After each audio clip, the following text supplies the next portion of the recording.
देह में सुख दुख की जो प्रतीति है वो गुरुजी देहात्म भाव के कारण ही है। देहात्म भाव जिनका सर्वथा विनष्ट हो गया उनके लिए कोई कष्ट नहीं है। जंगल में आग लग गई, ऋषभदेव जी उठ के नहीं गए। क्यों नहीं गए?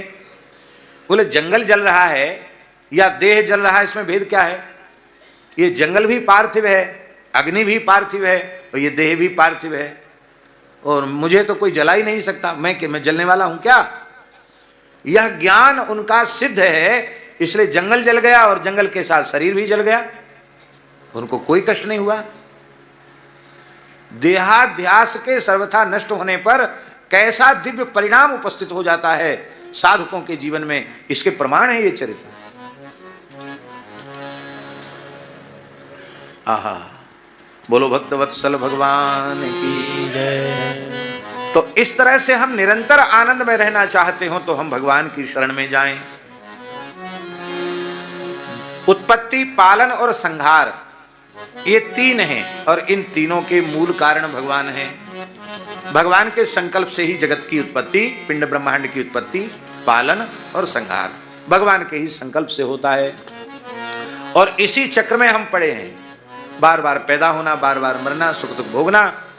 और इन तीनों से, जन्म से, बार बार सुख दुख भोगने से, मरने से छुटकारा कैसे मिलेगा? तो उत्पत्ति, पालन, संहार के चक्र में हम पड़े हैं। इस चक्र से निकलना भगवत शरणागति के द्वारा ही होगा। इसलिए क्योंकि जिसने ये चक्र चलाया है उसी का आश्रय इस चक्र से हमें बाहर निकाल सकता है। ये विश्वोत्पत्त्यादि हेतवे और तापत्रय विनाशाय, नाशाय नहीं विनाशाय, इसका अर्थ है त्रिविध ताप का विनाश क्या है? देखिए, मन जिसका अनुकूल रूप में अनुभव करता है वो सुख हो जाता है, और मन जिसका प्रतिकूल रूप में अनुभव करता है वो दुख हो जाता है।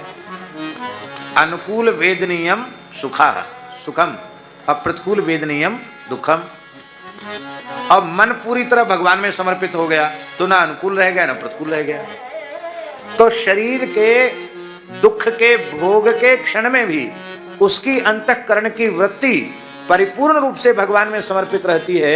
इसलिए देह के रहते हुए भी, देह के प्रारब्ध के रहते हुए भी उस दुख से वह पीड़ित नहीं होता है, क्योंकि वह अपने स्वरूप में स्थित रहता है। यही है तापत्रय विनाशाय।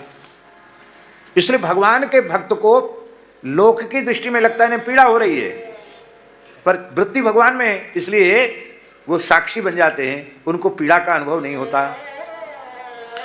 कानपुर क्षेत्र में, देहात क्षेत्र में कानपुर के गंगा किनारे एक महात्मा रहते थे। उनका नाम था श्री सियाराम दास जी। बहुत उच्च कोटि के नाम जापक थे, बड़े विरक्त संत थे, ब्राह्मण के घर की ही भिक्षा लेते थे। तो क्रमशः ब्राह्मणों के घर से एक बार रोटी आ जाती थी, आज इस ब्राह्मण के यहाँ से, कल उस ब्राह्मण के यहाँ से, और 24 घंटे में एक बार वो रोटी खा के भजन करते थे। अच्छे महात्मा थे, बड़ी श्रद्धा थी लोगों की उनके प्रति। तो उनको शरीर में घाव हो गए, परवाह तो की नहीं, तो घाव में कीड़े हो गए, और वो घाव पता नहीं क्या था, शरीर में फैल गए, जगह जगह घाव, जगह जगह कीड़े हो गए। आप विचार कर सकते हैं, किसी के शरीर की ऐसी अवस्था हो जाए तो उसे कितनी पीड़ा होगी। और उनके ललाट पर दुख की, कष्ट की, वेदना की एक रेखा नहीं। श्री सीताराम, श्री सीताराम, श्री सीताराम ऐसे बोलते रहते, मुस्कुराते रहते। लोगों ने कहा कि बाबा आपको तो नहीं मानेंगे, कानपुर शहर ले जाएंगे, आपका इलाज कराएंगे। तो पुरानी बात है, वाहन लोगों के पास नहीं थे, बैलगाड़ी लेके आए, आप चलिए आपको डॉक्टर को दिखाएंगे। अंग्रेजी जमाना था, अंग्रेजों का शासन था उस समय। तो उन्होंने मना कर दिया, बोले नहीं हम कहीं नहीं जाएंगे। तो लोगों ने कहा कि हम तो जबरदस्ती ले चले, उठाओ महात्मा को, रखो गाड़ी में, ले चलो। ऐसे कैसे, इतनी शरीर में पीड़ा है, हम नहीं देख सकते आपकी पीड़ा, ले चलते हैं। तो वो महात्मा क्या बोले? बोले हमारी इच्छा के विरुद्ध हमको कोई डॉक्टर के पास ले जाएगा उसका विनाश हो जाएगा। अब बेचारे गृहस्थी तो डर गए, हम इलाज करावें हमारा विनाश हो, ऐसी श्रद्धा तो अति कठिन है। वो सब चले गए, उदास होकर चले गए और वे महात्मा श्री गंगा जी के जल में प्रविष्ट हो गए और इतने जल में बैठ गए और वहीं बैठकर बोले, रे किसी की रोटी वोटी नहीं खाना है, अब तो बस सीताराम सीताराम कह के देह त्याग करना है, सीताराम सीताराम सीताराम सीताराम करते रहे। लगभग 15 दिन उसी में बैठे रहे गंगा जी में। 15 दिन 15 रात लगातार बैठे रहे गंगा जी में, कुछ खाया नहीं पिया नहीं, शरीर की कोई क्रिया नहीं की। 15 दिन में शरीर का सारा चमड़ी गल गई उनकी और उनके घाव मछली नोच नोच के खा गई। 15 दिन के बाद जब गांव वालों ने कहा कि महाराज जी हम बिल्कुल आपको परेशान नहीं करेंगे, आप आ जाओ, आप जैसे चाहो वैसे रहो, अब आप बाहर निकल आओ गंगा जी से। तब बाहर निकले तो चमड़ी तो सब गल गई थी, गली चमड़ी सब जैसे सांप की कैंचुल छूट जाती है, गली चमड़ी सब निकल गई और महात्मा श्याम वर्ण के थे, सुंदर गौर वर्ण हो गया। ऐसा कुछ दिन बाद हो गया गुरुजी शरीर जैसे महात्मा ने अपना कायाकल्प कर लिया और फिर इसके कई वर्षों तक वे विराजमान रहे। और एक बात तो हम छूट गए, भूल गए भैया जी, वो घाव हो गए थे उनमें कीड़े जब नीचे गिर जाते थे तो सीताराम सीताराम करके उठा के कीड़ा को फिर घाव में रख लेते थे, कहते थे भूखे मर जाओगे, इस शरीर का क्या है, कुछ दिन खा पी लो।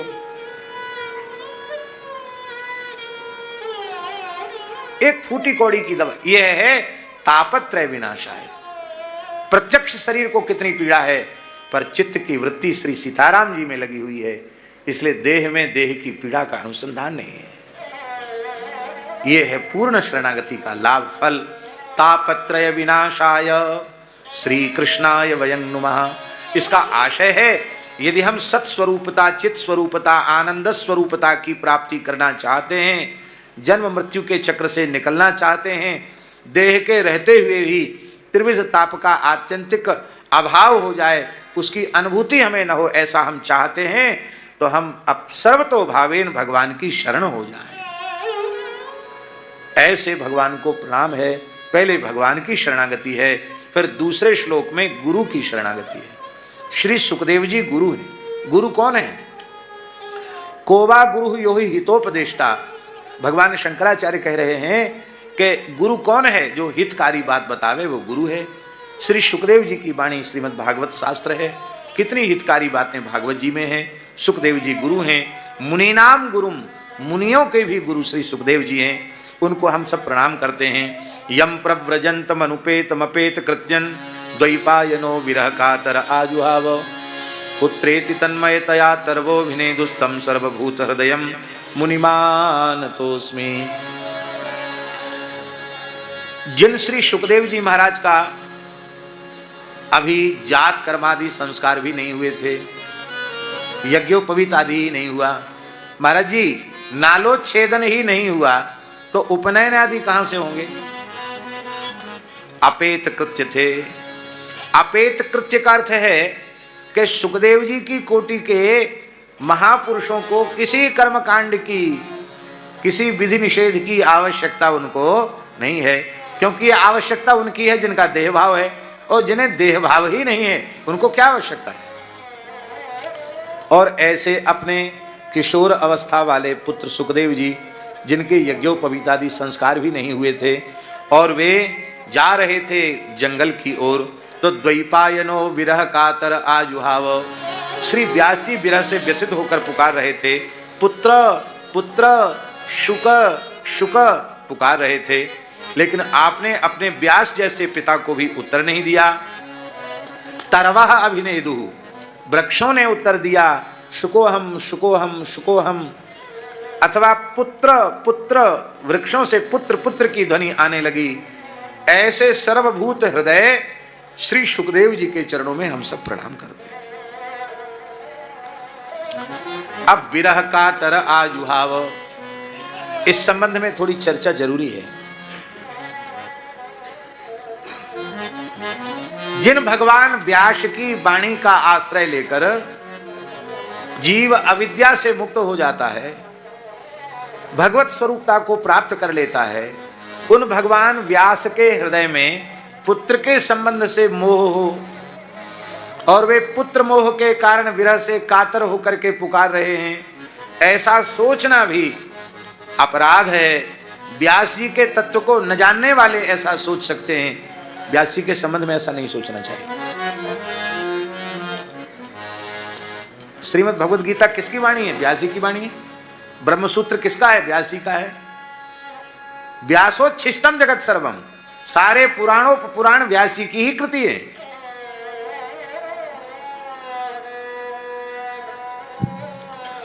व्यास जी के जैसे व्यास जी हैं, और उन व्यास जी को पुत्र के संबंध से शोक हो जाए और वे विरह से व्यथित हो जाएं, ऐसा सोचना व्यास जी के बारे में अनुकूल नहीं है, उचित नहीं है। तब विरह कातर आजुहाव का अर्थ क्या है?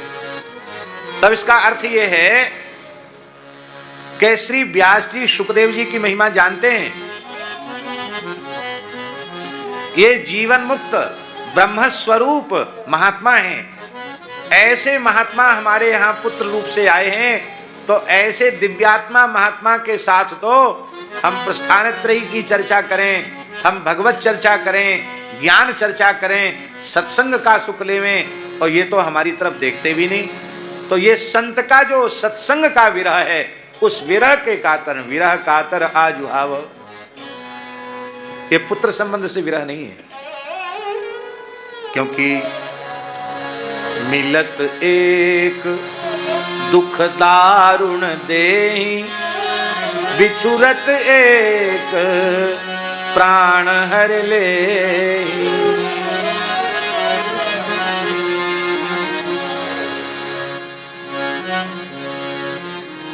संत मिलन सम सुख जग नाहि, और संत विरह सम दुख जग नाहि। संत के विरह से बड़ा कोई दुख नहीं, और संत के मिलन से बड़ा कोई सुख नहीं, क्योंकि संत का मिलन ही भगवत भागवत चर्चा का जनक होता है। भगवत भागवत चर्चा संतों के मिलने से ही आरंभ होती है। इसको और एक उदाहरण देकर के हम स्पष्ट कर रहे हैं भैया जी। ब्रज की घटना है, जतिपुरा में श्रीनाथ जी के कीर्तनिया के रूप में श्री कुंभनदास जी महाराज कीर्तन कर रहे थे। तब तक उनके कान में खबर पड़ी कि उनका एक पुत्र जो श्रीनाथ जी की गैया चराता था ठाकुर जी की, उसको सिंह खा गया, शेर ने खा लिया उसको। तो पुत्र की मृत्यु का समाचार किसी भी पिता को व्यथित कर सकता है। श्री कुंभनदास जी के हाथ से तान पूरा छूट गया और उन्हें मूर्छा हो गई। तो लोग कहने लगे कि देखो पुत्र का विरह कितना भयंकर होता है, कि कुंभनदास जी जैसे इस महापुरुष मत प्रेमी अनुरागी भक्त, जिनकी गोद में श्रीनाथ जी खेलते हैं, और उनको पुत्र के कारण इतनी पीड़ा हो गई, पुत्र की मृत्यु का समाचार सुनकर इतनी पीड़ा हुई। यह बात गोसाई श्री विठलनाथ जी ने सुन ली। उन्होंने कहा कुंभनदास जी परम अनुरागी वैष्णव हैं, इनके प्रति ऐसा सोचना वैष्णवापराध है। इनकी मूर्छा का कारण मैं जानता हूं।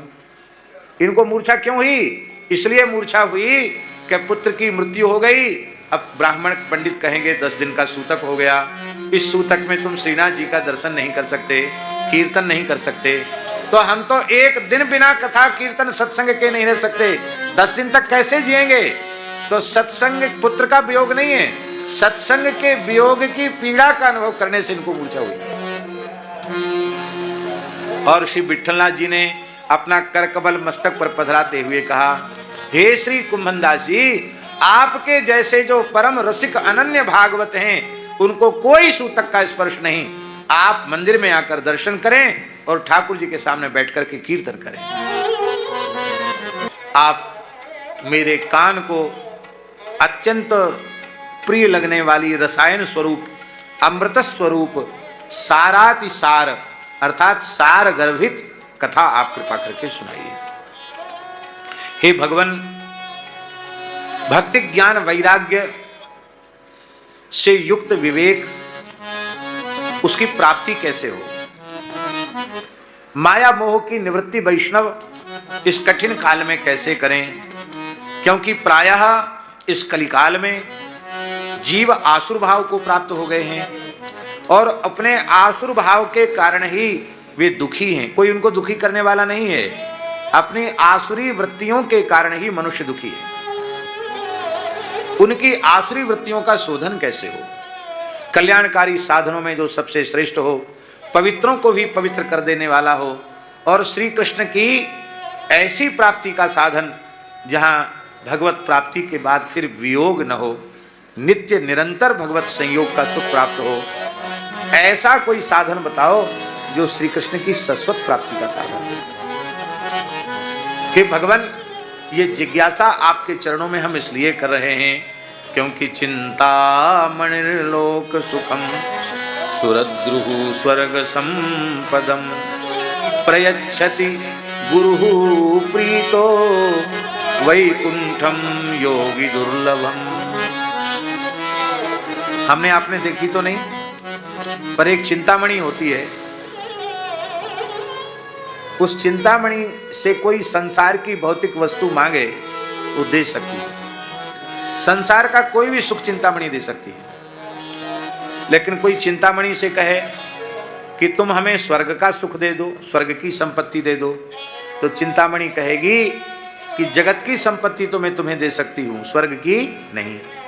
स्वर्ग में एक कल्पवृक्ष होता है, वो भी हम लोगों ने नहीं देखा, पर उस कल्पवृक्ष की बड़ी महिमा है। स्वर्ग के सारे वैभव को कल्पवृक्ष दे सकता है, पर कल्पवृक्ष से कोई प्रार्थना करे कि हमको ज्ञान भक्ति वैराग्य प्रदान कर दो, हमें भगवान की प्राप्ति करा दो, हमको संसार के चक्र से छुड़ा दो, हमको मुक्तावस्था प्रदान करो, तो ये बेचारा कल्पवृक्ष कहेगा हम स्वर्ग का वैभव तो तुम्हें दे सकते हैं, हम तुम्हें ज्ञान भक्ति वैराग्य की प्राप्ति अथवा भगवान की प्राप्ति नहीं करा सकते। किंतु आप जैसे ज्ञान प्रदाता गुरु यदि संतुष्ट हो जाएं तो योगियों को भी अत्यंत दुर्लभ वैकुंठ प्रदान कर देते हैं। अब देखिए, यहां सूत जी कोई मंत्र प्रदाता, दीक्षा दाता, दीक्षा प्रदाता गुरु नहीं है और शौनकाद ऋषि उनके कोई दीक्षित मंत्र शिष्य नहीं है, पर वे सूत जी की स्तुति गुरु रूप में कर रहे हैं। क्यों कर रहे हैं? इसलिए कर रहे हैं क्योंकि भगवान की ओर जो प्रेरित करे वो गुरु ही है, भगवत भागवत चर्चा जो सुनावे वो गुरु ही है। इस भाव से उनका स्तवन किया जा रहा है। भगवत चरित्र सुनाने वाले के प्रति गुरु बुद्धि रखनी चाहिए, तभी श्रद्धा उत्पन्न होगी, विश्वास दृढ़ होगा और उसका लाभ होगा।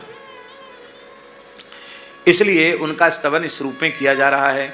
सूत जी ने कहा कि देखो, आप तो बड़े प्रेमी महात्मा हैं, आपके हृदय में भगवान का प्रेम है, इसलिए संपूर्ण सिद्धांतों का जो सारातिसार निगूढ़ सिद्धांत है, जो संपूर्ण सिद्धांतों का सार है, संसार के भय को मिटा देने वाला है, भक्ति प्रदान कराने वाला है, भगवान श्री कृष्ण को संतुष्ट करने वाला है, ऐसा साधन श्रीमद् भागवत की कथा है और उसका हम तुम्हें उपदेश करेंगे।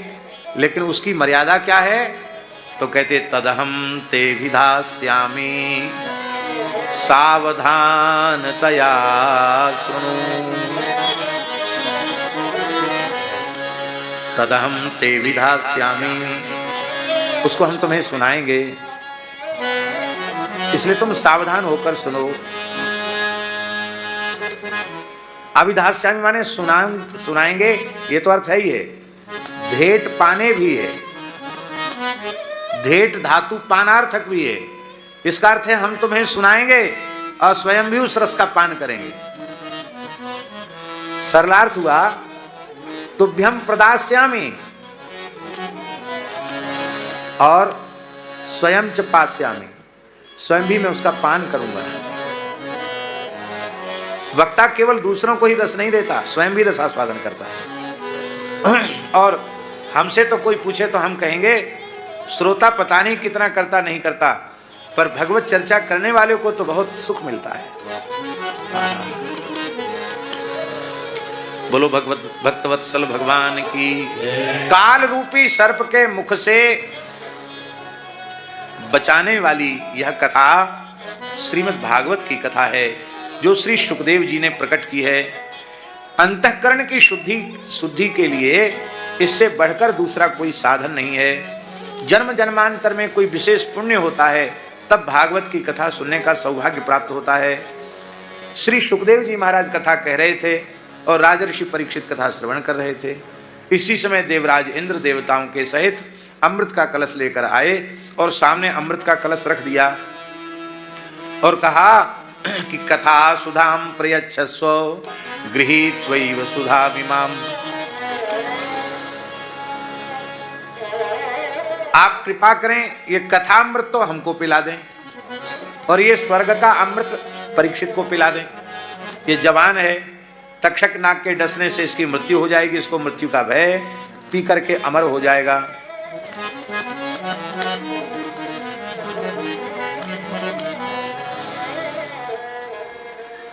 देखिए, कथा सुनने के सब अधिकारी, कोई अनधिकारी नहीं कथा सुनने को।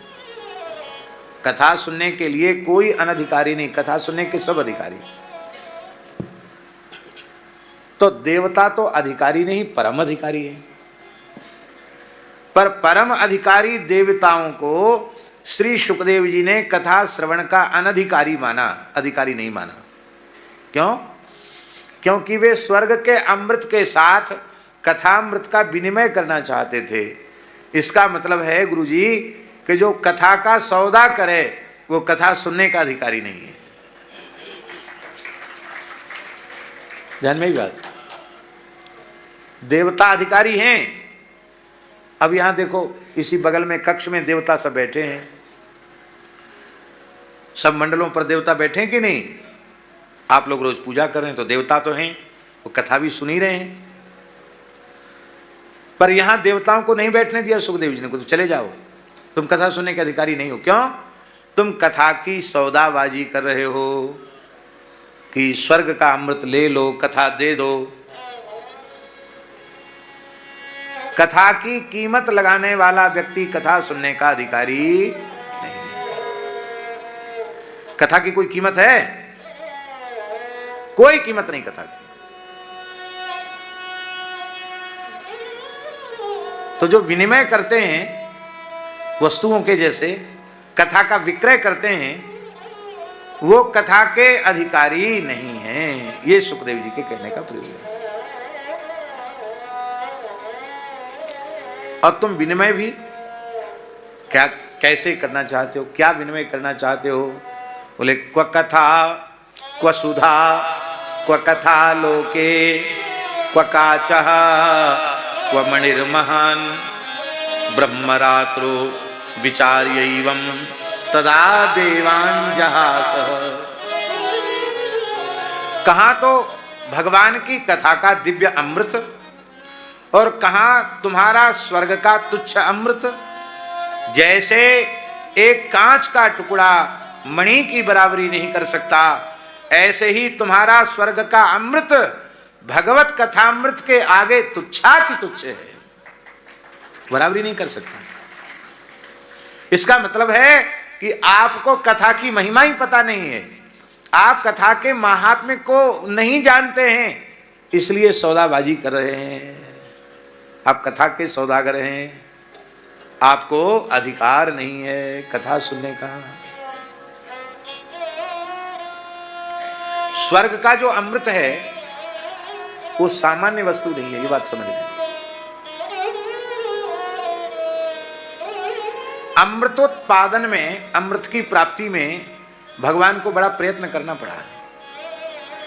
4 अवतार भगवान के हुए हैं तब देवताओं तक अमृत पहुंचा है। क्षीर सिंधु मंथन के लिए, मंदराचला नयन के लिए स्वयं भगवान अजित पधारे, एक अवतार।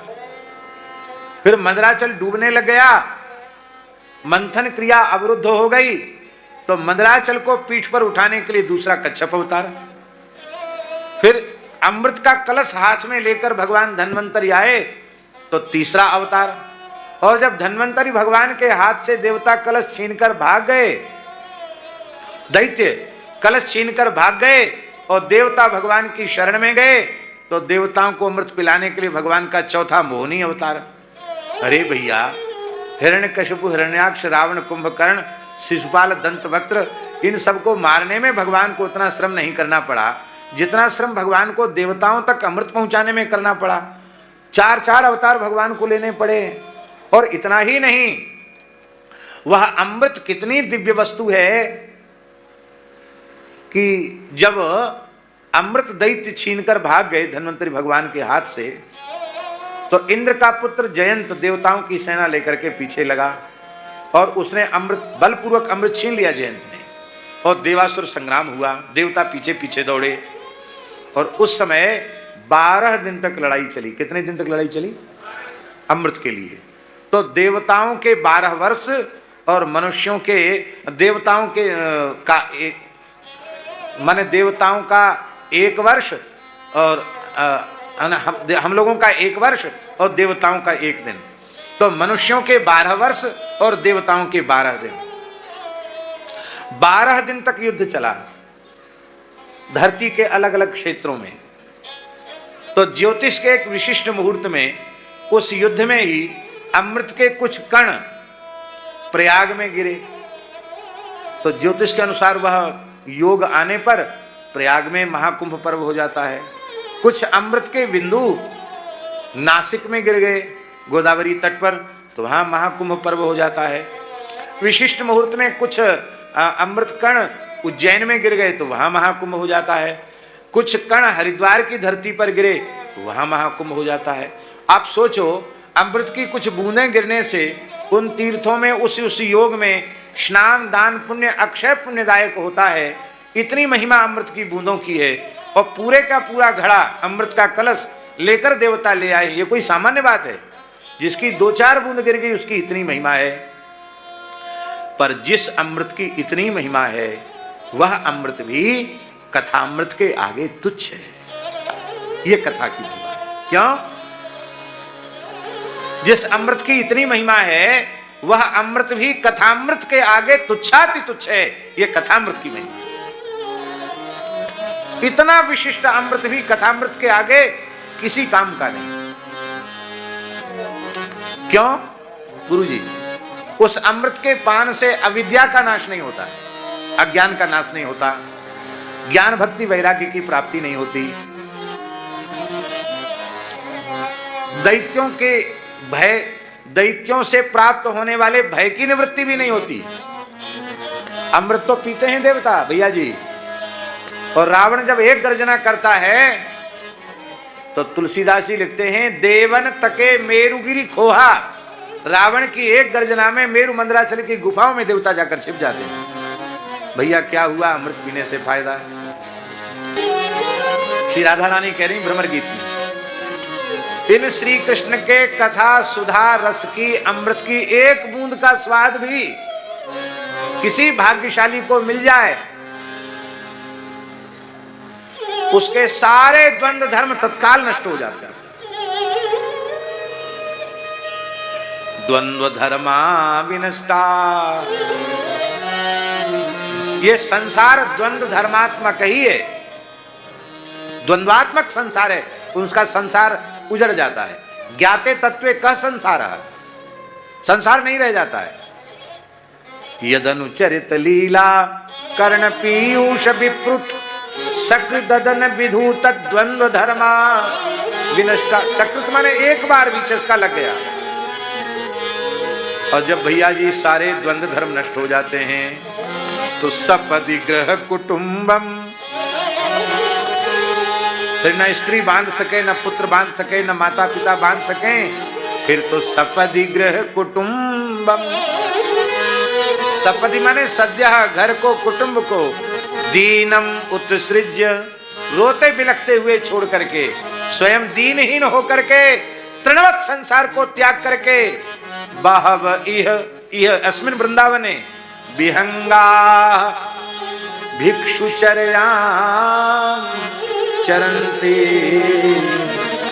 न जाने कितने लोग घर द्वार छोड़ करके और पक्षी के समान अपरिग्रही होते हुए भिक्षुचर्याम चरन्ति।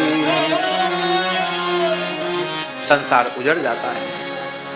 आप लोगों को पता नहीं हमारी बात अच्छी लगेगी कि नहीं, पर हम तो भगवान से प्रार्थना करते हैं कि हम लोगों को कथा लीला का ऐसा चस्का लग जाए कि अब ये संसार रहे नहीं, संसार उजड़ जाए और बस केवल प्रियालाल जी के चरणों में ही हम सबकी संपूर्ण प्रीति हो जाए, सम्यक प्रीति हो जाए। इसलिए सच्चा अमृत भगवान की कथा है।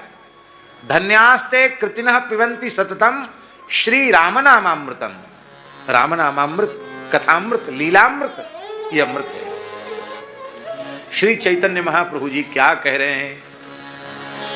चेतो दर्पण मार्जनम भव महादावाग्नि निर्वापणम श्रेयः कैरव चंद्रिका वितरणम विद्यावधू जीवनम आनंदाम्बुधिवर्धनम प्रतिपदम पूर्णामृतास्वादनम सर्वात्मस्नपनम परम विजयते श्री कृष्ण संकीर्तनम। यहां केवल इतना अंश हम बोले, पूर्णामृतास्वादनम, प्रतिपदम पूर्णामृतास्वादनम। प्रतिपद पर पूर्ण अमृत का स्वाद देने वाला भगवान का नाम है, भगवान का स्वरूप है, भगवान की लीला है, भगवान की कथा है। इसलिए संत दरियाब जी महाराज ने कहा, देवताओं को अभक्त मानकर सुखदेव जी ने कथामृत नहीं प्रदान किया। इसका तात्पर्य है श्रीमद् भागवती वार्ता सुराणाम अपि दुर्लभा। भागवत जी की कथा देवताओं को भी दुर्लभ है। राजर्षि परीक्षित का कथा श्रवण से मोक्ष हो गया। यह देख करके ब्रह्मा जी को आश्चर्य हो गया कि युवावस्था में, असमय में सर्प दंशन से, तक्षक के दंशन से मृत्यु हो रही है राजा परीक्षित की, फिर इसकी सदगति कैसे हो गई? युवावस्था में विष खा करके, सर्प के डसने से, किसी हिंसक जीव के आक्रमण से या दुर्घटना से या जल में डूबने से या आत्महत्या करने से जिसकी मृत्यु होती है, शास्त्र में लिखा है उसकी अकाल मृत्यु मानी जाती है और उसकी दुर्गति होती है। और ये राजा परीक्षित सदगति को प्राप्त कर रहा है, विमान में बैठकर भगवान के नित्य धाम में जा रहा है। ये कैसी विचित्र बात है। ये हमारी शास्त्रीय व्यवस्थाएं तो इस प्रकार की हैं, पर ये किस महात्म्य से भगवान के धाम को जा रहा है? ब्रह्मा जी ने सत्यलोक में अपनी बुद्धि रूपी तराजू के पल्ले पर एक पर श्रीमद् भागवत जी को प्रतिष्ठित किया और दूसरे पल्ले पर संपूर्ण साधन समूह को स्थापित किया, अन्य ग्रंथों को स्थापित किया, अर्थात उनके महात्म्य को स्थापित किया। तो लघु नन्यानि जातानि गौरवेण इदम महत्। भागवत के महात्म्य के आगे अन्य जितने साधन थे वे अत्यंत लघु सिद्ध हो गए। अर्थात जीवों के कल्याण के लिए यह एक ग्रंथ ही पर्याप्त है, ऐसा समझिए। इसको ऋषियों ने साक्षात भगवत रूप ही माना। इस सप्ताह के श्रवण से ये भगवान के धाम की प्राप्ति हो जाती है, मोक्ष प्राप्त हो जाता है। और इस सप्ताह की कथा को श्री सनकादिक भगवान ने देवर्षि नारद जी को सुनाया। बोलो सनकादिक भगवान की जय, देवर्षि श्री नारद जी महाराज की जय। सौनक जी ने पूछा, महाराज भगवान देवर्षि नारद जी लोक विग्रह मुक्त हैं, संसार का कोई झगड़ा झंझट उनके पास नहीं, लोक विग्रह मुक्त हैं। एक बात, दूसरे अस्थिर हैं, एक जगह रहते नहीं, घूमते रहते हैं। ये लोक विग्रह मुक्त कहने की इसलिए आवश्यकता पड़ी कि प्रायः संसार के झगड़े झंझटों से लोग परेशान हो जाते, दुखी हो जाते हैं, तो उनको फिर सुखी होने के लिए कोई ना कोई तो साधन चाहिए। तो वो कथा सुनेंगे, भाई बहुत परेशान हो गए, चलो 8-10 दिन वृंदावन में बढ़िया से कटेंगे, जो पार धंधा जहाँ है वहाँ है, अब माँ आनंद से मस्ती से कथा सुनेंगे, यमुना जी में स्नान करेंगे, संतों का दर्शन करेंगे, गौ माता का दर्शन करेंगे, चलो 7 दिन तो आनंद मिल जाएगा, है? तो नारद जी में ऐसी कोई समस्या नहीं है, तो फिर उन्होंने कथा क्यों सुनी? और फिर वक्ता और श्रोता भैया जी दोनों ऐसे हैं जिनका कोई पता ठिकाना नहीं। सनकादिक भगवान ने भी कोई मठ मंदिर आश्रम बनाया नहीं कि उनका पोस्टल एड्रेस हो जहाँ पर खबर भेज दी जाए, और नारद जी का भी कोई पता ठिकाना नहीं, दोनों ही अस्थिर हैं। और कोई टेलीफोन वगैरह की भी सुविधा नहीं, मोबाइल तो थे ही नहीं उस जमाने में, टेलीफोन भी नहीं था, तो ये कैसे दोनों का सम्मेलन हो गया और भागवत जी की कथा। और फिर दूसरी बात यह है कि नारद जी तो दक्ष जी के साप से 2 घड़ी से ज़्यादा 1 मुहूर्त से अधिक कहीं ठहरते नहीं हैं, पर 7 दिन तक एक जगह ठहर गए, ये कैसी विचित्र बात है। इसका समाधान तुलसीदास जी ने बहुत अच्छा किया। सुमिरत हरि ही साप गति बाधी। इसका मतलब जब वो कथा कीर्तन करने बैठते हैं तो साप का असर नहीं रह जाता नारद जी के ऊपर। सुमिरत हरि ही साप गति बाधी।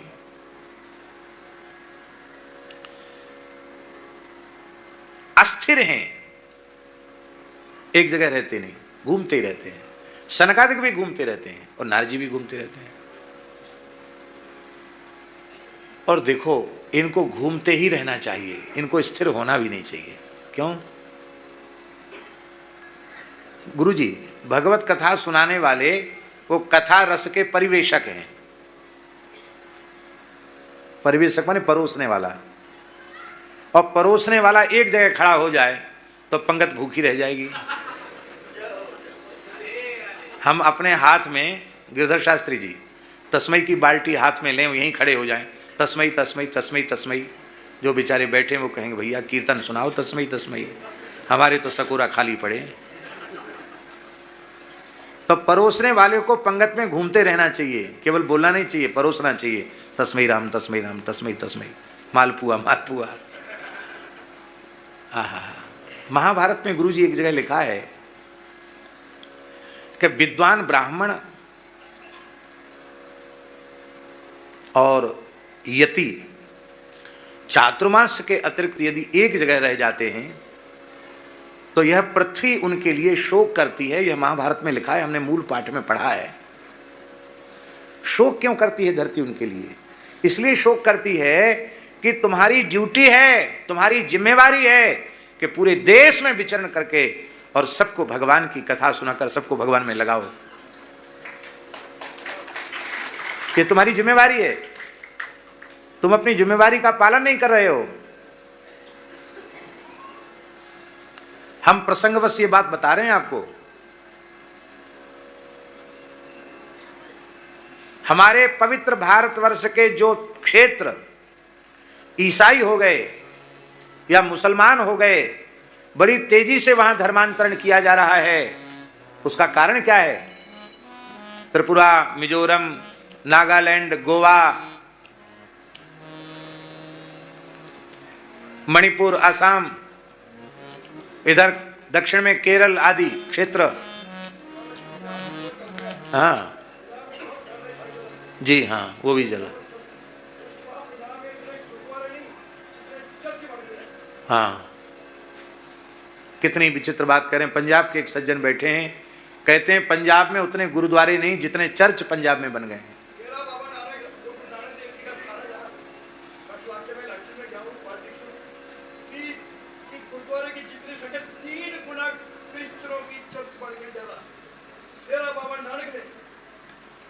डेरा बाबा नानक में 3 गुना ज्यादा चर्च बन गए हैं।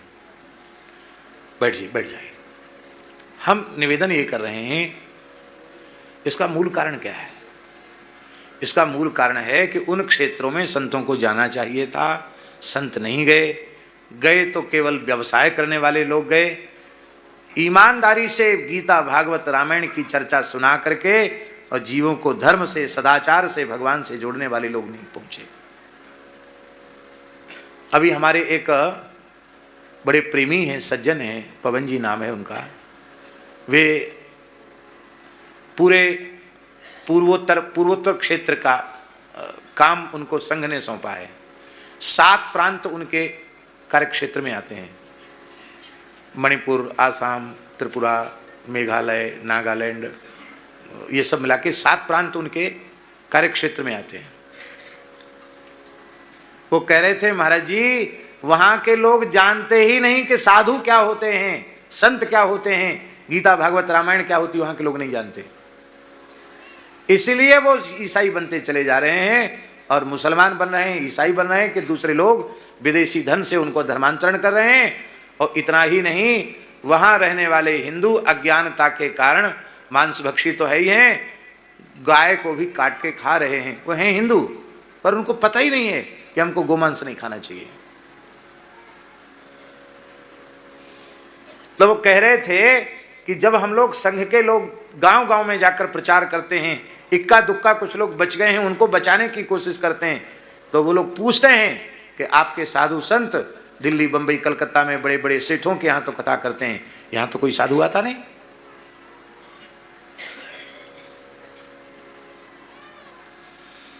इसलिए गुरुजी महाभारत में लिखा है, ब्राह्मणों ने जिस क्षेत्र को वर्जित कर दिया वहां नहीं गए, वहां सत्संग चर्चा नहीं हुई, वहां म्लेच्छों का प्रभाव बढ़ गया। कश्मीर विद्या का केंद्र था, वहां संतों ने, ब्राह्मणों ने जाना बंद कर दिया। कश्मीर की क्या स्थिति हो गई।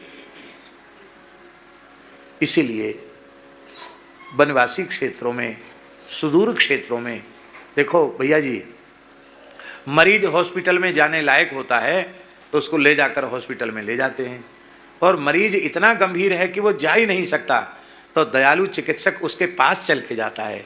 भैया ऐसे लोग हैं जो अयोध्या वृंदावन नहीं आ सकते, चित्रकूट नहीं आ सकते, कथा कीर्तन सत्संग में नहीं आ सकते। निर्लोभ निष्काम वृत्ति वाले वक्ताओं का, महात्माओं का कर्तव्य है ऐसे सुदूर क्षेत्रों में जाकर के उन्हें गीता, भागवत, रामायण के विशुद्ध सत्संग की चर्चा करके जीवों को भगवान से जोड़ना चाहिए।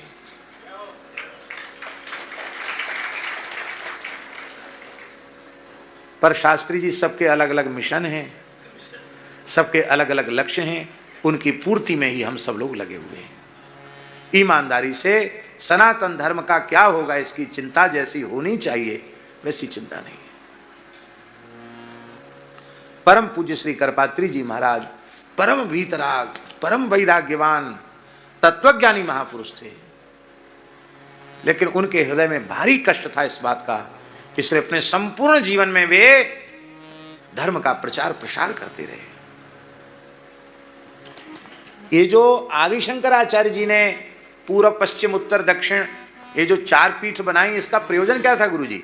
इसका प्रयोजन यही था कि एक एक आचार्य एक एक दिशा को पूरा अंतिम तक वहां तक जा करके और लोगों की सुरक्षा करेंगे। लेकिन क्या वहां तक अंतिम व्यक्ति तक हम पहुंच पाए? हम नहीं पहुंच पाए। इसलिए सब जीवों को भगवान की भक्ति का लाभ, कथा कीर्तन का लाभ, सत्संग का लाभ मिलना चाहिए। इस अंश में हम विज्ञान को बहुत धन्यवाद देते हैं कि जब से ये विज्ञान का युग आया है तब से बहुत से लोग सत्संग से जुड़ने लगे हैं और बहुत से लोगों को सत्संग लाभ प्राप्त होता। देखो हमारे वृंदावन में श्री प्रेमानंद बाबा कहीं नहीं आते जाते हैं। कल हम आ रहे थे, उतनी रात को भी पूरी सड़क भरी हुई थी, रस्सा बंधे हुए थे, सड़क भरी हुई थी। हमने कहा क्या हो गया, हम तो पहली बार ऐसा देखा। तो बोले महाराज सब खड़े हैं, घंटों से खड़े हैं। किस लिए खड़े हैं? बाबा यहाँ से निकल के जाएंगे, उनका दर्शन करने के लिए खड़े हैं। तो ऐसी ललक क्यों जगी भैया जी? सत्संग के कारण ही तो ललक जगी कि नहीं जगी? तो वहां तक सत्संग पहुंचा कैसे? इस आधुनिक विज्ञान के द्वारा ही सत्संग वहां तक पहुंचा। और इतने लोग आ रहे हैं एक झलक पाने के लिए कि इतनी अच्छी बात सुनाने वाला कौन है, उसको देखें तो सही। इसका मतलब है कि इस देश के लोगों की श्रद्धा अभी भी समाप्त नहीं हुई है। आस्तिकता, धार्मिकता, श्रद्धा, विश्वास, प्रेम भारतवर्ष की मिट्टी में है। केवल उन्हें ज्ञान कराने की आवश्यकता है, भूले हुए को फिर से ज्ञान कराने की आवश्यकता है। तो ये श्रीमद् तो कहाँ बात आगे बढ़ गई? बोले ये सनकादिक भगवान और नारद जी दोनों चलने फिरने वाले हैं, चलना फिरना इनका जगत कल्याण के लिए है। और श्री नारद जी को अत्यंत विकल की तरह सनकादिकों ने बद्रिकाश्रम में देखा कि नारद जी बड़े विकल होकर के जा रहे हैं। उन्होंने कहा कि नारद जी आप इतने व्याकुल क्यों दिखाई पड़ रहे हैं? क्योंकि संसार के जो मोहग्रस्त प्राणी हैं, आसक्ति के बंधन में बंधे हुए हैं, वे सुखी दुखी होते हैं। तवेदम मुक्त संगस्य नोचितम वद कारणम। आप जैसे आसक्ति शून्य महात्माओं को तो दुख होना ही नहीं चाहिए।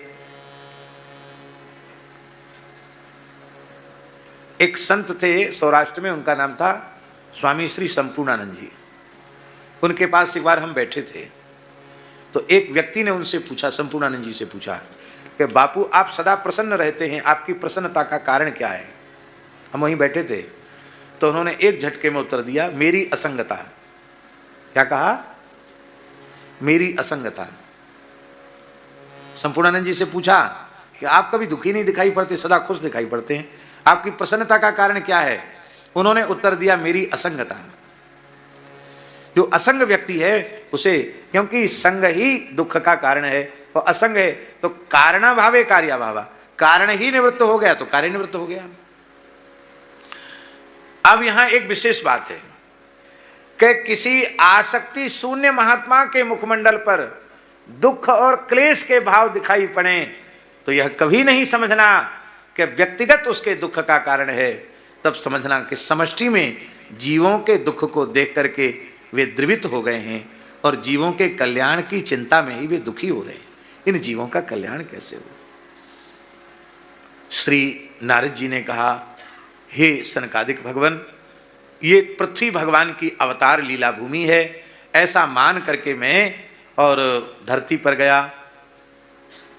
पुष्कर, प्रयाग, काशी, गोदावरी, हरिक्षेत्र, कुरुक्षेत्र, श्रीरंगम, सेतुबंधन आदि आदि तीर्थों में मैंने विचरण किया, लेकिन कलयुग की मित्रता अधर्म से है और अधर्म और कलयुग ने मिलकर के सारी धरती पर अपने साम्राज्य को स्थापित कर रखा है। न कहीं सत्य है, न दया है, न दान है, न शौच है, सब पेट भरने में लगे हैं और कूटभाषी हैं सब। बराकाह कूटभाषिणः। कूटभाषी माने, कूटभाषी माने होता है कि सीधे बोलना ही नहीं जानते हैं। निश्चल निष्कपट भाव से बोलना कलयुग के लोगों को नहीं आता है।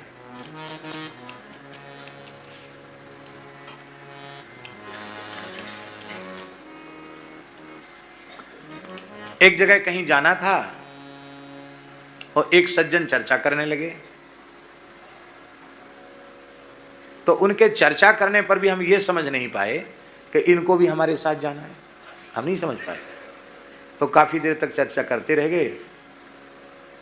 बाद में हमारे पास उसमें गंगादास जी थे, तो गंगादास ने कहा, गुरुजी आप तो लोगों की टोन ही नहीं समझते हैं कि ये क्या कह रहे हैं। ये कह रहे थे कि वहाँ जा रहे हो, हमको भी साथ ले जाओ। हमने कहा तो इतनी लंबी चौड़ी भूमिका बनाने की क्या जरूरत थी, सीधे ही कह देते कि आप वहाँ जा रहे हो, हम भी आपके साथ चलेंगे। तो उन्होंने तो कहा नहीं, बोले संकोच के मारे नहीं कहा, घुमा फिरा के बोल रहे थे। भैया ना तो हम घुमा फिरा के कभी किसी से बोलते हैं और ना किसी की घुमा फिरा कर बोली हुई बात समझते हैं। ना घुमा फिरा के बोलना आता और ना घुमा फिरा के कही गई बात समझना आता है। फिर मैंने उनको कहा, वो सज्जन कहीं गए नहीं थे, हमने उनको कहा कि आप भी चलिए। बोले हमारी इच्छा तो यही थी, अब हम खुल के नहीं कह पा रहे थे। ले साहब, इसमें खुल के कहने की क्या बात है? मान लो नहीं होगी अनुकूलता तो हम मना ही कर देंगे, तो कोई बात नहीं है। कूटभाषी हैं। देखो, अपना परम कल्याण चाहते हैं यदि हम आप सब, तो एकदम सरल हो जाओ, निश्चल निष्कपट हो जाओ, किसी के साथ छल कपट मत रखो, छिपाव दुराव मत रखो। आप कहेंगे संसार तो ऐसा है, हमको हानि हो जाएगी। अरे भाई, सारा संसार ही नष्ट हो जाने वाला है, शरीर संसार सब नाशवान है। यदि हमने हमारी कोई संसार की हानि हो गई तो उसमें हमारी कोई हानि नहीं हुई, पर छल कपट करने से, कूट भाषण से हमारी आध्यात्मिक हानि हो जाएगी। तो हमारी आध्यात्मिक हानि ही हानि है, हमारी लौकिक हानि नहीं है। इस बात को जब हम विचार कर लेंगे तो किसी के साथ झूठा व्यवहार नहीं होगा, किसी के साथ छल कपटपूर्ण व्यवहार नहीं होगा, सीधा साधा सरल व्यवहार होगा और बहुत बढ़िया से ठाकुर जी चलाते हैं। अभी सामने आपके प्रत्यक्ष प्रमाण हैं। पिताजी सारा जीवन एकदम सरल निश्चल निष्कपट रूप से उनका व्यतीत हो गया। बनावटीपन तो पूरे जीवन में कभी छू नहीं गया उनके जीवन में, और सारा जीवन सुख में व्यतीत हो गया कि नहीं व्यतीत हो गया? जब इतना जीवन बीत गया बिना छल कपट के, बिना झूठ के, बिना बनावटीपन के, तो जो बचा खुचा जीवन है वो भी गुरु गोविंद की कृपा से कट जाएगा। दूसरा उदाहरण हम आपको दें, पूज्य श्री मिश्री जी गुरु जी विराजमान है। गुरु जी के सामने कहने में बहुत संकोच है, लेकिन वस्तुतः गेयस्य नित्य सन्यासी यो न द्वेष न कांक्षति। एक बहुत उच्च कोटि के महापुरुष के जो लक्षण हैं वो गुरुजी की जीवनचर्या में स्वाभाविक रूप से विद्यमान है। ऐसा निश्चल, ऐसा निष्कपट, ऐसा सरल व्यक्तित्व। हमारी बात अनुचित हो तो पूज्य नैयायी गुरुजी टोक सकते हैं।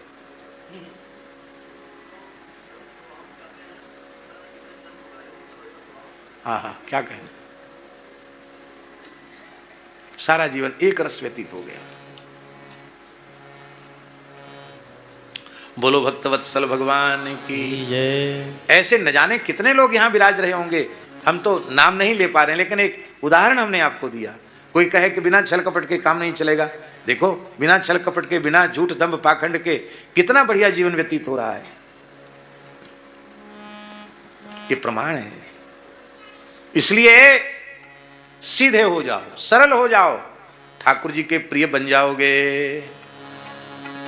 संत का लक्षण क्या है? धरती पर अधर्म का साम्राज्य है, तब यत्र लीला हरे रभूत, यमुना जी के तट पर ब्रज में आया, जहां भगवान की लीला हो रही है। वहां पहुंचा तो बहुत प्रसन्नता हुई ब्रज में आने से, लेकिन यहां भी एक आश्चर्यजनक घटना देखी। एक देवी दिव्य सिंहासन पर विराजमान है, अनेक देवियां उसकी सेवा में छड़ी छत्र चमर आदि लेकर के खड़ी हैं, और दो वृद्ध मरणासन्न अवस्था में ऊर्ध्व श्वास प्रश्वास लेते हुए ऊर्ध्व श्वास ले रहे हैं। अंतिम क्षण मानो वे प्रतीक्षा कर रहे हैं, अंतिम श्वास गिन रहे हैं। नारद जी कहते, मैंने उस देवी से परिचय पूछा तो उस देवी ने कहा कि मैं भक्ति हूं, और ये मेरे पुत्र ज्ञान वैराग्य हैं, और ये गंगा यमुना आदि पवित्र नदियां मेरी सेवा में उपस्थित हैं।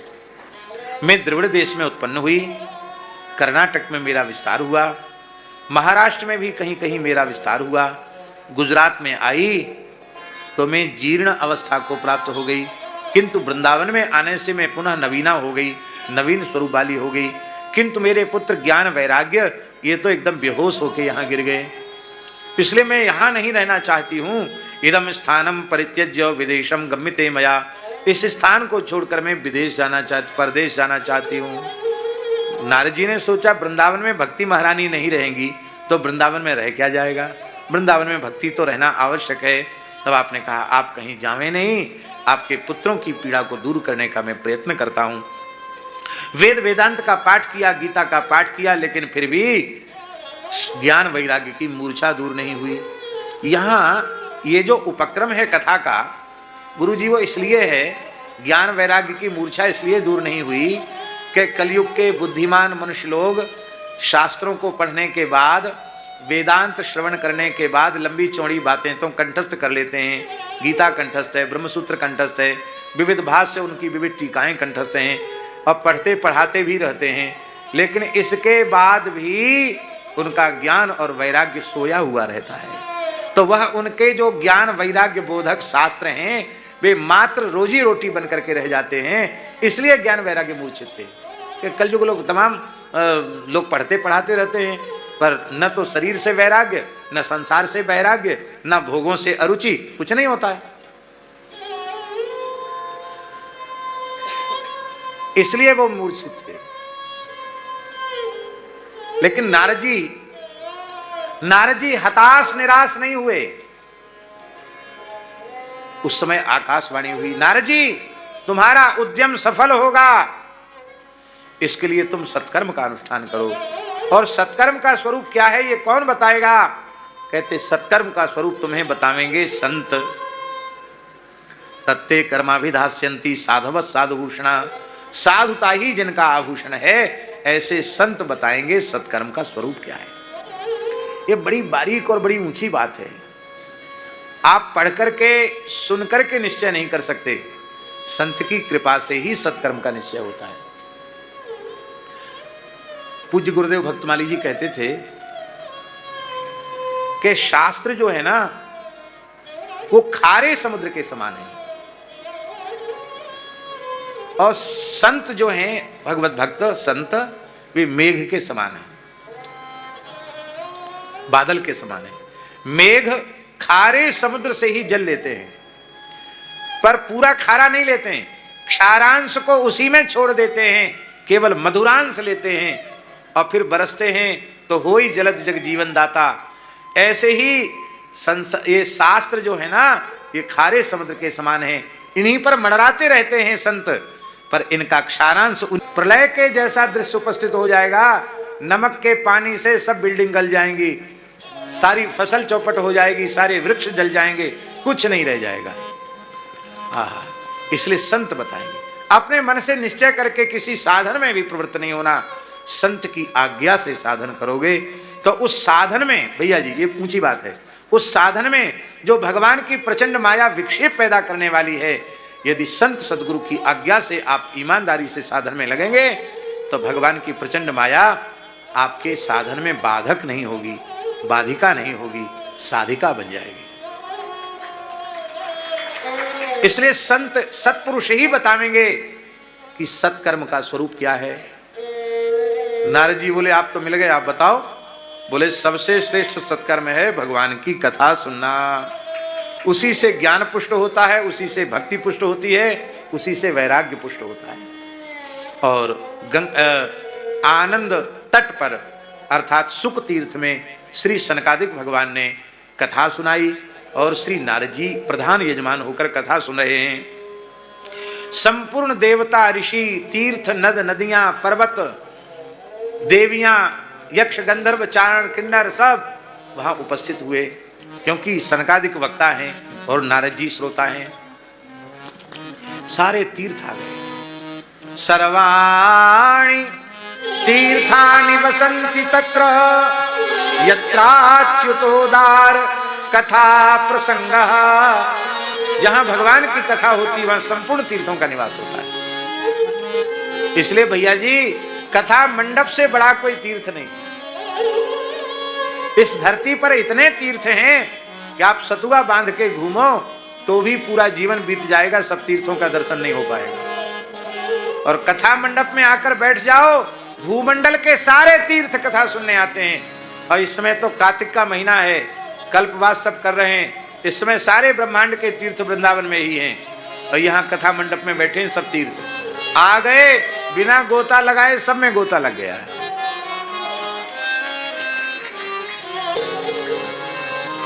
सर्व तीर्थ को वासा तहां सूर हरि कथा होवे जा। अभी कथा हुई ही थी कि भक्ति ही सुतौ तौ तरुणौ गृहीत्वा प्रेमैक रूपा सहसा विरासित श्री कृष्ण गोविंद हरे मुरारे नाथेति नामानि मुहुर्वदन्ति।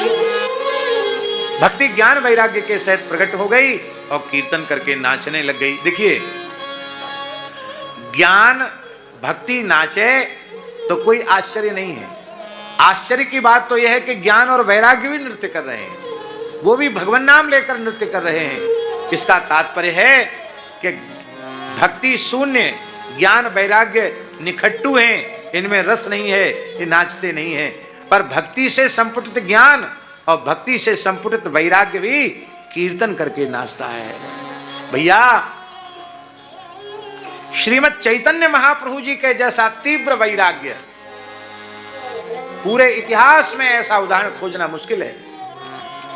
संन्यास धर्म का जिस तीव्र निष्ठा से श्री चैतन्य महाप्रभु जी ने पालन किया, बड़ा कठिन है दूसरा उदाहरण खोजना। आप श्री चैतन्य चरितामृत पढ़िए, आप श्री चैतन्य चरितावली पढ़िए, देखो कैसा अद्भुत जीवन है, कैसा वैराग्य है श्री महाप्रभु जी का। और जब काशी में वे विराजे, उस समय गुरुजी काशी के मूर्तिमान ज्ञान थे स्वामी प्रकाशानंद सरस्वती जी, बहुत बड़े विद्वान थे, बहुत बड़े विद्वान थे प्रकाशानंद सरस्वती जी। निरंतर वेदांत पठन पाठन करते रहते थे, बड़े उच्च कोटि के महात्मा थे। और उनको लगता था कि ये चैतन्य नामक युवक सन्यासी ये कैसा सन्यासी है, ये नाचना गाना रोना ये कोई सन्यासी का काम है। उनको बुलवाया और कहा कि आपको तो वेदांत पढ़ना चाहिए, ये करना चाहिए, वो करना चाहिए, प्रस्थानत्रयी का स्वाध्याय, काशी में रहो, और ये सब सन्यासियों के स्वरूपानुरूप नहीं है जो कुछ तुम करते हो। आपने दीनतापूर्वक कहा, मेरे गुरुजी ने जान लिया कि यह सर्व साधन शून्य, इसका कल्याण तो केवल हरिनाम से होने वाला है। इसलिए उन्होंने कहा बस कीर्तन करो, ये गुरु जी की आज्ञा है। कुछ बोले नहीं महाप्रभु जी, एक एक बात का उन्होंने विनम्रता पूर्वक खंडन कर दिया। और जब श्रीमन महाप्रभु जी का संकीर्तन हो रहा था तो प्रकाशानंद जी उस समय वेदांत पढ़ा रहे थे। उनके बड़े तीव्र वैराग्यवान दंडधारी सन्यासी वहां से उठ उठ कर कीर्तन में जाने लगे। कीर्तन का ऐसा दिव्य माधुर्य, 10,000 अनुगत थे उनके लोग उस समय जो उनसे पढ़ते थे, और सब के सब वहां पहुंच गए कीर्तन में। प्रकाशानंद जी ने सोचा कि ये कैसा विचित्र सन्यासी है, ये क्या जादूगरी है, हम भी देखें ये कीर्तन होता क्या है।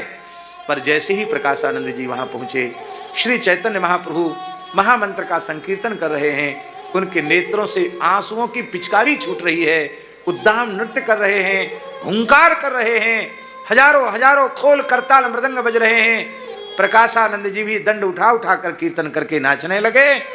और श्री चैतन्य महाप्रभु जी ने उनको जब अपना प्रगाढ़ आलिंगन प्रदान किया और आज दोनों ने एक साथ जब नृत्य किया, तब लोगों ने कहा अब तक ज्ञान बैठा था गुम सुम, पर आज महाप्रभु जी ने स्पर्श किया, प्रेम ने ज्ञान का स्पर्श किया, तो ज्ञान भी आज नाच उठा। आज काशी का ज्ञान नाच रहा है। और उन्होंने सारा अहंकार त्याग दिया शास्त्राभिमान का, और श्री चैतन्य महाप्रभु के चरणों में शरणापन्न होकर कहा अब मेरे कल्याण का साधन बताओ। बोले सारी प्रतिष्ठा को त्याग करके वृंदावन ब्रज में चले जाओ। और वे ही श्री प्रकाशानंद जी महाप्रभु जी ने नाम दिया प्रबोधानंद सरस्वती के नाम से। वे ब्रज में आए और उन्होंने श्री वृंदावन महिमामृत जैसा दिव्य ग्रंथ लिखा। इसलिए भैया, प्रेम के बिना ज्ञान की शोभा नहीं, प्रेम के बिना वैराग्य की शोभा नहीं। और यह श्रीमद् भागवत की महिमा है कि यह ज्ञान को भी और वैराग्य को भी प्रेम से संपुटित कर देता है। अब प्रयोजन की सिद्धि तो हो गई, अब क्या बाकी रहा। अब नारद जी बोले महाराज किसी पापी का उद्धार भी हो जाता कथा सुनने से। अरे बोले महाराज कोई पापी भयंकर पाप कर्म करके प्रेत हो जाए और प्रेत शरीर से भी सुन ले तो उसका उद्धार हो जाए। अच्छा, तब आत्मदेव का उपाख्यान सुनाया। आप सब कथा जानते हैं कि आत्मदेव का पुत्र कर्महीन धुंधकारी प्रेत बन गया था और सूर्य भगवान की आज्ञा से महात्मा गोकर्ण ने उनके लिए कथा सुनाई। बांस में आकर बैठ गया। पहले दिन की कथा में पहली गांठ, दूसरे दिन की कथा में दूसरी गांठ, क्रमशः ग्रंथि छेदन होता चला गया, भेदन होता चला गया। 7वें दिन 7वीं गांठ भी चटक गई और महाराज दिव्य रूप धारण करके धुंधकारी सामने आ गया। धन्या भागवती वार्ता प्रेत पीड़ा विनाशनी सप्ताहोपि तथा धन्य कृष्ण लोक फलप्रदा। और अब पुनः भगवान के पार्षद आए, सब विमान में बिठा करके धुंधकारी को ले गए। गोकर्ण जी ने कहा था कि हमारे श्रोताओं के लिए विमान क्यों नहीं आए। बोले उन्होंने श्रवण तो किया पर मनन नहीं किया। दूसरी फिर कथा हुई और सबने श्रवण मनन किया, सब कथा के रस में डूब गए। तो भगवान स्वयं पधारे, हजारों विमान प्रकट हो गए। तुंगभद्रा नदी के जल का स्पर्श करके सब देह त्याग करके वैकुंठ जाने लगे। पर गोकर्ण जी ने देह त्याग नहीं किया। भागवत जी के महात्म्य में लिखा है गोकर्णम तो समालिंग अकरोत स्वसदृशम बपु। गोकर्ण जी का आलिंगन करके भगवान ने उन्हें अपने जैसा बना दिया। गुरु जी पूज्य महाराज जी गुरुदेव भगवान भक्तमाली जी इस संबंध में बहुत सुंदर भाव देते थे। कहते पंडित जी इसका आशय क्या है। इसका आशय ये है कि जो वक्ता गोकर्ण जी के जैसे अत्यंत निर्लोभ और निष्काम भाव से जीवों का परम कल्याण हो, सबको भगवत प्राप्ति हो, इस संकल्प को लेकर के भगवान की कथा सुनाता है, ऐसे वक्ता को देने के लिए भगवान के पास कुछ नहीं रह जाता है। मैं क्या दूं इसको, ये तो परम निष्काम है। तब ठाकुर जी अपना सर्वस्वभूत आलिंगन उसे प्रदान करते हैं। तो कहते कि कथा कह के रुपया कौड़ी मान बढ़ाई चाहिए होगा तो वो भी मिल जाएगी, और गोकर्ण जी को आदर्श मान करके आप कथा का आश्रय लो तो कभी कभी वह दक्षिणा भी मिल जाएगी। कौन? जो गोकर्ण जी को मिली। गोकर्णम तो संभालेंगे, अपने जैसा बना दिया। भगवान की कथा के जैसा कोई जीवों के कल्याण का साधन नहीं है, पर कथा ठीक हो, कथा के नाम पर तमाशा न हो, मुख्य बात यह है। और गोकर्ण जी भगवान के धाम को श्रोताओं के सहित चले गए। भागवत महात्म्य श्रवण विधि का वर्णन है, और इसके बाद कब कब कथाएं हुई उनकी तिथियों का वर्णन है। और ये जो समय चल रहा है ये भी सर्वोत्तम मुहूर्त है भागवत जी की कथा का। और इसके बाद आज पहला दिन है, समय वैसे भी विलंब हो गया और अभी पर्ची में लिखा आया है कि श्री धीर समीर आश्रम में गोरीलाल कुंज वाले महाराज जी, बारह घाट वाले महाराज जी और बहुत महात्मा आपकी प्रतीक्षा कर रहे हैं। हम तो भूल ही गए थे, हमको याद दिला रहे हैं पर्ची लिख करके, तो अब समय भी हो गया। आज पहला दिन है, इसलिए भागवत जी का पहला श्लोक तो बोल देते हैं, मर्यादा रह जाए। जन्माद्यस्य तोन्मयादितरतश्चार्तेषु तेने ब्रह्महृदायादि कवे मुह्यन्ति यत्सूरयः तेजो वारिमृदां यथा विनिमयो यत्र त्रिसर्गो मृषा धाम्ना स्वेन सदा नरस्तुकुहकं सत्यं परम धीमहि। बोलो सच्चिदानंद भगवान की जय, श्री सद्गुरुदेव भगवान की जय, श्री पहाड़ी बाबा जी महाराज की जय।